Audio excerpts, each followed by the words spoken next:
This is Jackie Hauser of Flexner Hauser Injury Law.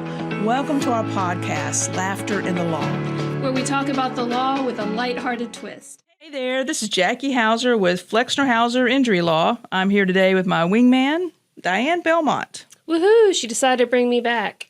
That's right. She operates all the equipment, so I couldn't do this without her. Oh, I thought it was my winning personality. Oh, that too. That's in the top three.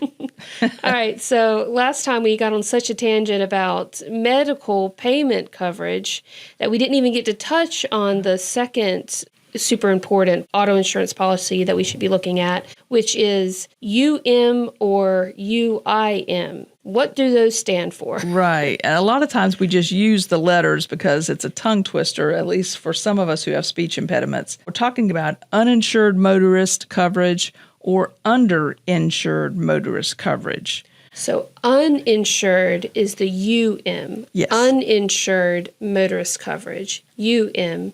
Underinsured motorist coverage, UIM. Yes, okay. Exactly. Just diving right into it. Once again, whenever folks come and meet with me at that initial meeting, I ask them about, hey, tell me about your policy.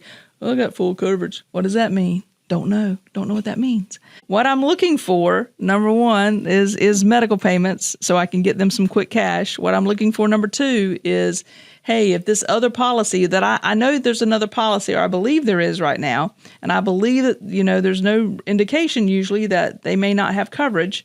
And the other policy we're talking about is the people that were liable at fault. The at-fault party, yes. So, right now we're just working off assumptions about that other policy, the at-fault parties policy.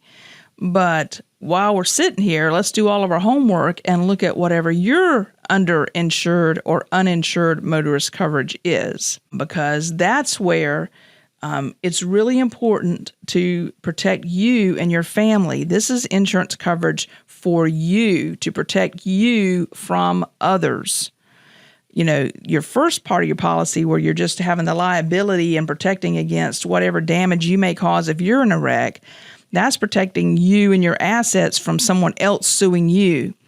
But the second part with the medical payments and the UIM is actually protecting your family. It's putting that blanket of protection over you and the passengers and persons in your family who are going to be occupying those vehicles or who are going to be passengers in other vehicles, because it doesn't just have to apply to your vehicle.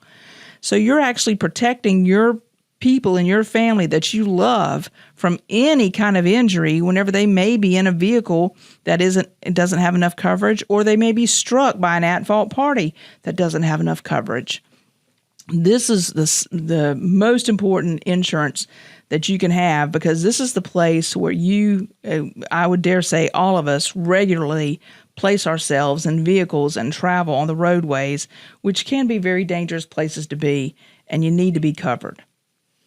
Right. And, again, whenever we ask about things like this, people are like, well, why are we looking at my insurance? I'm not supposed to pay anything. But sometimes with that liability insurance, it's just not enough.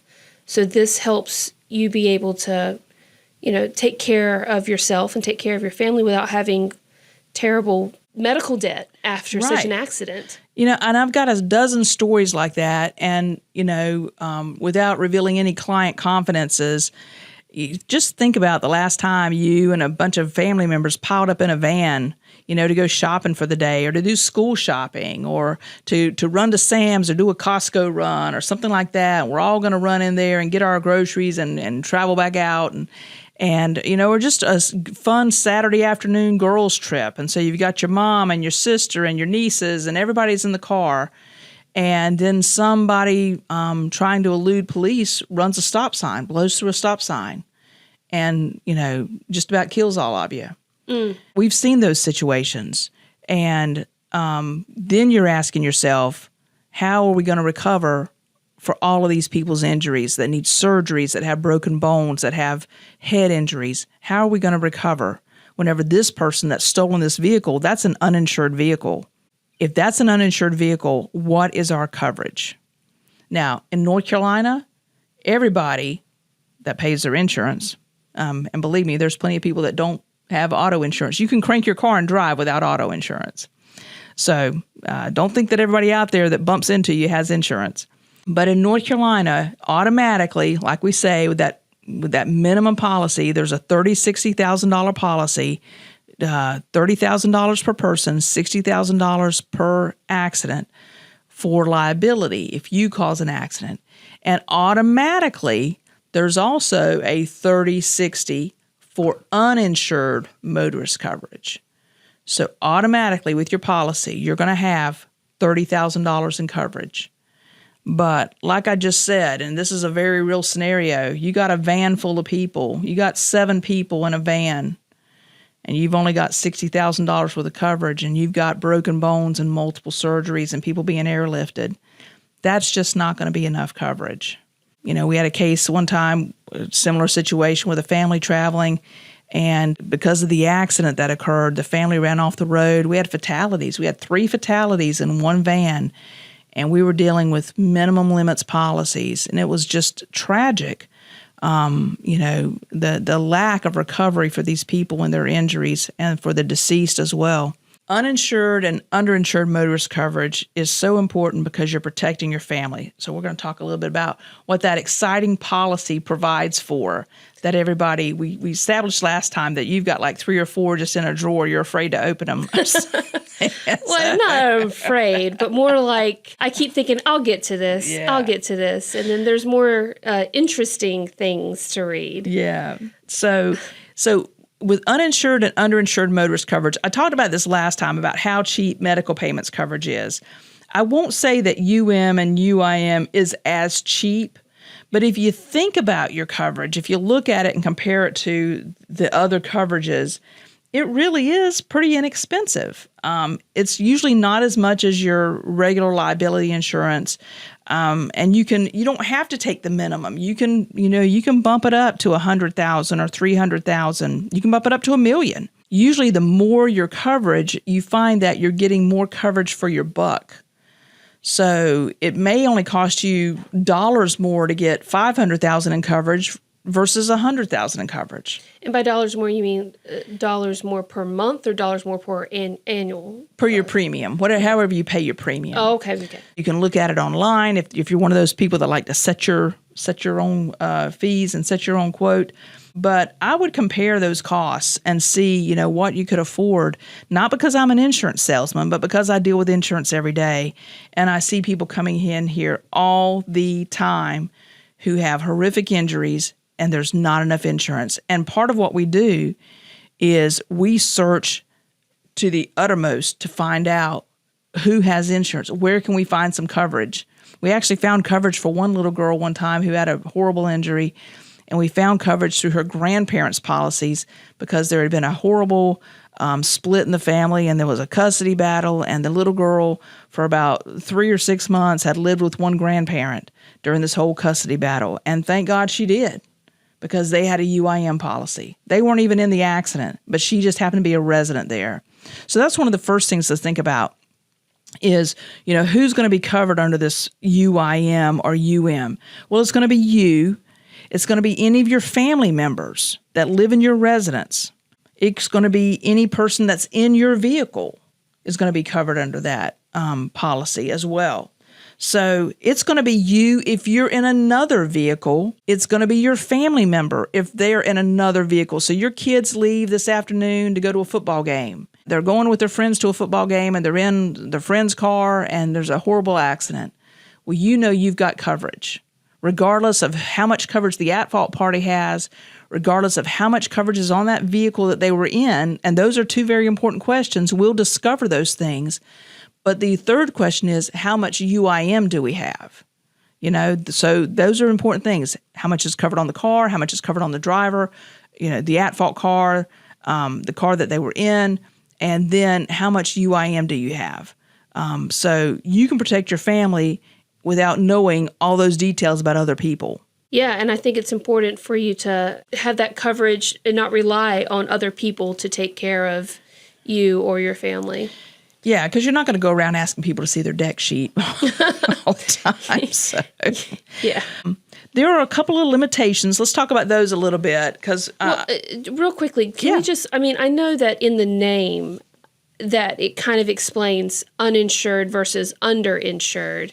But can we dumb it down just a little bit for me? Yeah. I'm sorry. Sure. Well, an uninsured vehicle would be some of these folks riding around right now that don't have insurance. And, they get pulled over by the police. Sometimes the police don't even know that their insurance is expired. What they may tell them, they may actually confess their insurance is expired. And they'll get a citation. We don't carry people off anymore to jail. We don't lock them up, put them in bracelets, and take them off anymore. There's just other things that our police are focusing on. And so then they can just drive on and drive the next day and drive the next day and drive the next day until they have an accident. Yeah, I know there's been several times whenever you've given me a crash report for a case and said, you need to call DMV and see if this insurance is active or was during the time of the accident. And we come to find out that they haven't had insurance on that car in like a year and a half, sometimes years. Yeah. That's why I want to have the most insurance I can have. So I want to know what my coverage is. I don't have to know what the coverage is of the person that hit me. Right. I know I'm covered because I've protected myself. Okay, so then the other one is if there is insurance with the liable or the at-fault driver, but it's not enough to cover your costs? Yeah, let me get to that in a second. There's a couple of other scenarios about uninsured. Number one, they don't have insurance. That's the most plain and simple one. Number two, they don't have permission to drive the vehicle. Oh. We've had cases before where everybody's having a party, people pass out, somebody grabs somebody's keys and just takes their car for a joyride. Well, you didn't have permission to do that. So that creates quite the hullabaloo with the insurance companies about whether or not they were insured. Obviously, if you take a car without permission, then you may not have. Now, there's a lot of exceptions to that. If you live in the house with somebody, there's an assumption that you can drive their car. There's just an implied assumption. So if the teenager sneaks out of the house and takes the dad's car? There's an assumption that they have permission. Yeah. Oh, okay. If they live there, there's that assumption. Okay. And it's hard to overcome that assumption. Then we have those kind of vehicles where the person may have had insurance, but it was a hit and run. And so we can't identify the vehicle at all. Wow. And so I didn't even think about hit and runs. Right. And so that person can't be identified. And so, the important thing with hit and run is that you stop and you call the police and you get as much information as you can. Now, sometimes you're injured, and you're not able to do a whole lot. But if you can get a description of the car, if you can tell how many people were in the car, if you can get a license plate clearly, that would be great information. If there's witnesses that stop to help you, get them to stay there until the police arrive, because insurance companies don't like paying for hit and run accidents, mainly because, believe it or not, there's a lot of fraud with hit and run. And so some people say they were in an accident and they actually weren't. Or, I know it's hard to believe, but sometimes people manufacture accidents. And so, and then you're using your uninsured motorist coverage. So if you're in that kind of situation, the best thing to do is get as much information as you can, call the police. Even if the witness can't stay at the scene, tell the operator on 911, I'm here with John Doe, whose phone number is blah, blah, blah, and he has to leave the scene, but he saw everything. So you've at least recorded it. I get weary of all the times that my clients tell me, oh, yeah, there was a witness. And I say, what was her name? Oh, I don't know. Oh, isn't that on the report? Doesn't the officer have it? I'm like,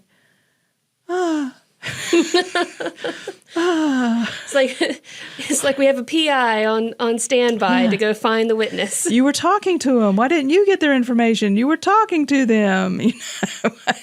Anyway, so hit and run situation could be another uninsured motorist situation. Okay. But it just has to be well documented, because if you don't have a well documented hit and run, then you're not going to have an uninsured. The insurance company is going to fight you on it, and it's going to be very difficult to recover for that. So those are the three. There's maybe some others. Those are the top three times that you'll see uninsured motorist coverage kick in. Okay, and again, that acronym is UM. Yes. Awesome. Underinsured motorist coverage. How is that different? Yeah, last time we talked about that North Carolina, that you have to have a minimum of $30,000 per person, $60,000 per accident on your car. I think that's what insurance salesmen could call you full coverage. I wouldn't ever call that full coverage. I would call that the minimum coverage. Yeah. especially knowing what medical bills are and what damages are now this day and time. So, so if you get hit by a vehicle that has like a 30-60 policy, 30,000 per person, 60,000 per accident, which means that's the maximum that's going to be paid. We don't care how many people were in that car. There may have been 6, 7, 8, 9, 10 people in that van, but the coverage is 60,000. So you guys just divide it up. That's how it's going to go. Then the next question is, well, do you, Joe injured person, have underinsured motorist coverage on yourself, on any of your vehicles?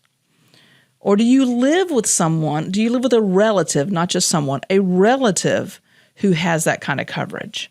If you do, then we can, for lack of a better word, and I don't like using this word, we can stack that coverage on top of the 30-60, and you can recover more for your injuries. But from what I understand from sitting in on a few disbursements with clients, it's not a full stack. It's they're stacking the difference. Right. So let's do math. Let's say that we love doing math on here. We're going to make it easy math. Easy math, not a problem. So let's say that you've got a UIM policy of $100,000. Okay. So it covers $100,000 per person. Typically, that also covers $300,000 per accident. But for right now, we're focused on the $100,000 per person. And you're in an accident, and the person who hit you only has that 30-60 policy. So you get hurt, you break your leg, they pay you their 30. Boom, they paid you all the money that they have. They've got $30,000 in coverage. There's our $30,000. You then look to your UIM and say, how much coverage is that? Oh, it's 100. So does that mean I get 130? No, not in North Carolina. What that means is your UIM carrier, your carrier, gets credit for the 30, and they pay you on top of that up to the 100. We talked about this before we went on the record here, because we were talking about stacking and stacking. Back in the 90s, there was all kinds of case law, and now there's new statutes and all this kind of stuff. But there was quite the hullabaloo about stacking in North Carolina. We tried to be like all the other states that surround us, and the legislature just wouldn't have it, and the courts just wouldn't have it. But we tried. But, in South Carolina and Florida and Georgia, what they do there is it just adds up. It's just like 30 plus 100 plus whatever else. So you just keep adding. And it can be in some of those jurisdictions, it's not only per policy, it's per vehicle. Wow. So if I had three vehicles on that policy, it would be 100, 100, 100. But not here in North Carolina. But not here, not in the old North State. No, that's not the way we do it. And I was telling you a story before we went on the air about a fellow who came in with his brother who had been in a bad accident, and I was unfortunately giving him the bad news. Hey man, you don't have any UIM. You got a 30-60 policy for the at-fault party, and you have no UIM. Basically, what he had was just another 30-60 policy. Right. We can't stack that. You're not going to have 30 plus 30, you're going to have 30 total. Mm-hmm. And his brother was sitting there telling me about some accident he had been in and how he had recovered, hundreds of thousands of dollars. And, he's telling me all about this. And it wasn't that bad of an accident. And I'm sitting here going, wow, that's really odd for that to happen here in North Carolina. So I said, where did this happen? And he tells me it happened down, near Myrtle Beach or something in South Carolina. And I said, well, that's a good place to have an accident.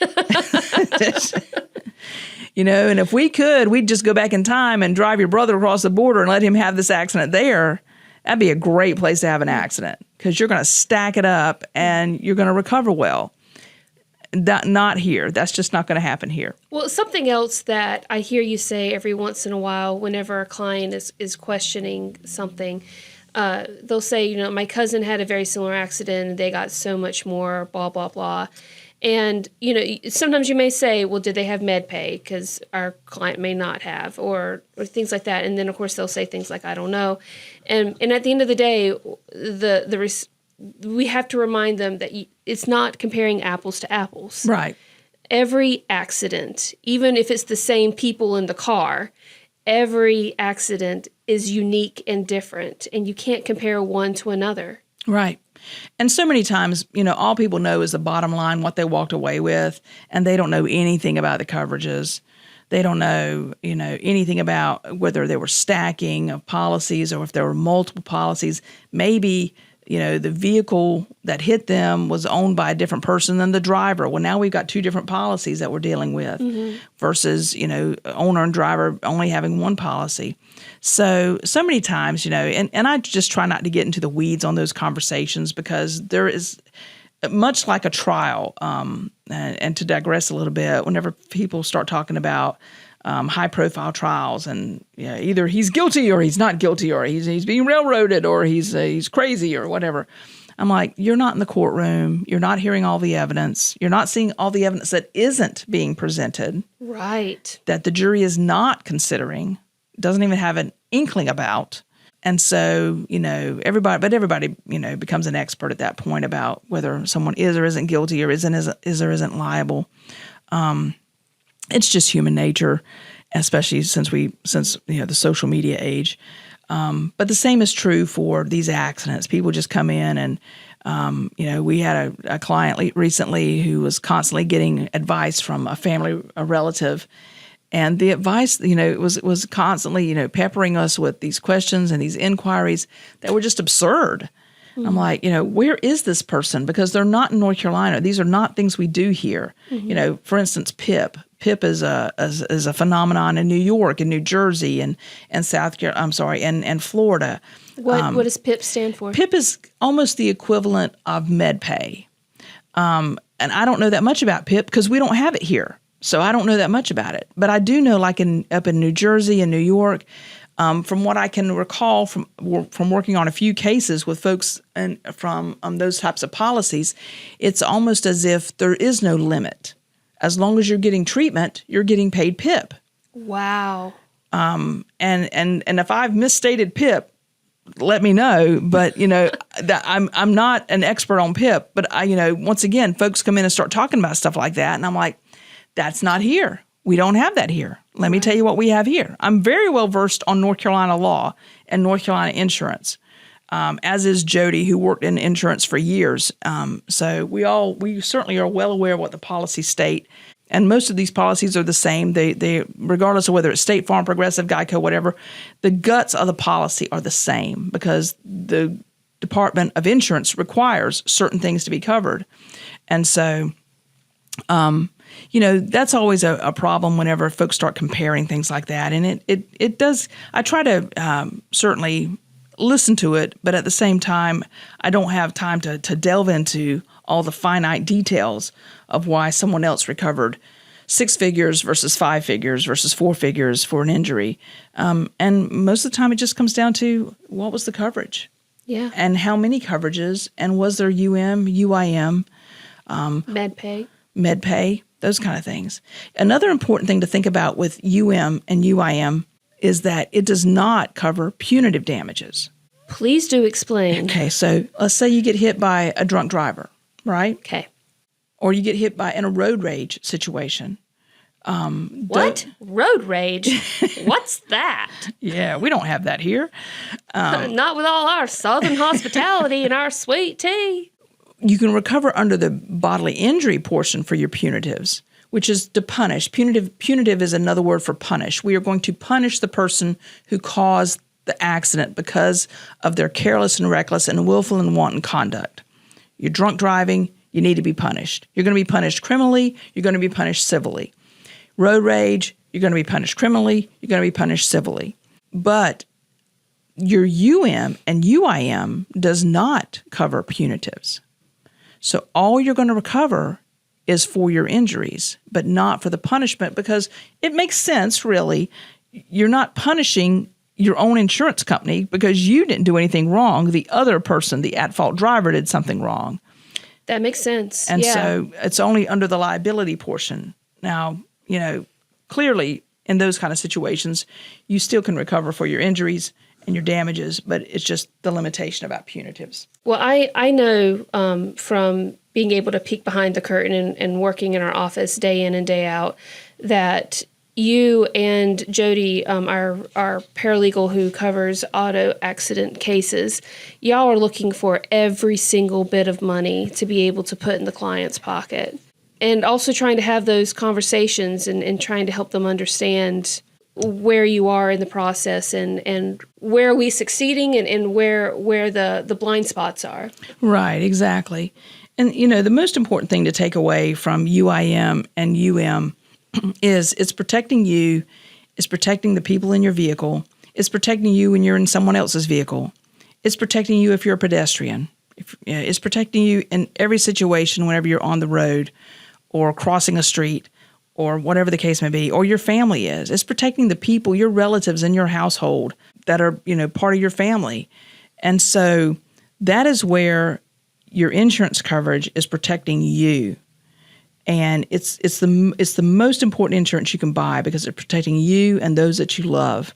Yeah. And so, think about that whenever you're renewing that policy. Think about that UM and UIM coverage. And I certainly wouldn't want to walk in to my child's room and tell them, "Oh, I'm so sorry that you got so injured, and there's not going to be any recovery for that, and I'm going to have to pay all the bills out of my pocket." Because they were uninsured, or I only had a 30/60 policy, or we only had the basic policy. If you'll compare the numbers and look at the pricing, and I know everybody's insurance is different, but if you'll compare the numbers and look at the pricing, it really is not a tremendous amount of money over the course of a year to invest to protect your family. And it's probably the insurance you're most likely to use, second most to health insurance. You're most likely to use your auto policy. You're only going to use your life insurance policy once. So that's going to be once and you're going to be gone. Yeah. Very seldom do you use your homeowner's policy. And homeowner's policies are usually 2 and 3 times the expense of an auto policy. But, you're very seldom going to do that. So this is probably, right behind health insurance. Your auto insurance policy is the one you're going to use the most. I really think it's important that you be educated about the different coverages and what they do and do not include.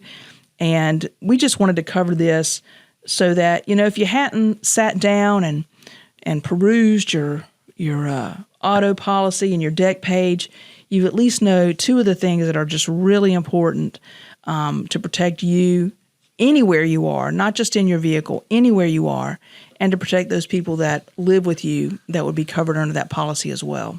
Yeah, and if you do look at your deck page and you realize that you have minimum coverage, not full coverage, minimum coverage, then maybe then also it's a good time to reassess how much you can afford providing that coverage for you and your family. It's kind of funny, haha. The other day we were talking about it, and just out of the blue, Jody, my paralegal, said, "I wonder how much my med pay is." And she goes and pulls her coverage up, and she has some nominal amount, like $1,000 or something. And she just gasped. She says, "Oh my goodness!" And she immediately changed her med pay coverage and increased it right then.